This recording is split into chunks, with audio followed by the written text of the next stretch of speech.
Timothy চো উত্তর কোরিয়ার এক নাগরিক, যিনি নিজ দেশ থেকে পালিয়ে বর্তমান যুক্তরাজ্যে বসবাস করছেন। কঠোর বিধিনিষেধ ও স্বৈরশাসনের হাত থেকে মুক্তি পেতেই তিনি দেশ ত্যাগ করেন। তিনি জানিয়েছেন, উত্তর কোরিয়ায় একটি সাধারণ টিভি কিনলেও কঠোর নজরদারির মুখে পড়তে হয়। সম্প্রতি সংবাদ মাধ্যম ল্যাব বাইবেলকে দেওয়া এক সাক্ষাৎকারে তিনি বলেন, যদি উত্তর কোরিয়ায় আপনি একটি টিভি কেনেন, তাহলে সরকারি কর্মকর্তারা আপনার বাসায় আসবে এবং একটি অ্যান্টেনা বাদে বাকি সব অ্যান্টেনা নিয়ে যাবে, যেন আপনি নিজ দেশের বাইরের কোনো চ্যানেল দেখতে না পারেন।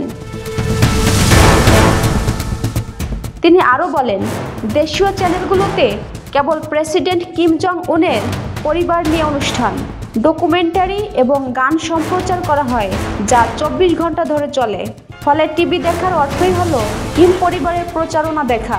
এছাড়া উত্তর কোরিয়ায় সাধারণ মানুষের জন্য চুল কাটার বিষয়েও কঠোর নিয়ম রয়েছে।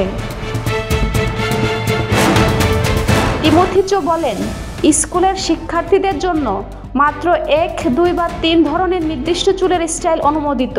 যদি নির্দিষ্ট সীমার বাইরে কারো চুল কয়েক সেন্টিমিটারও বড় থাকে, তাহলে তাকে সমস্যায় পড়তে হবে।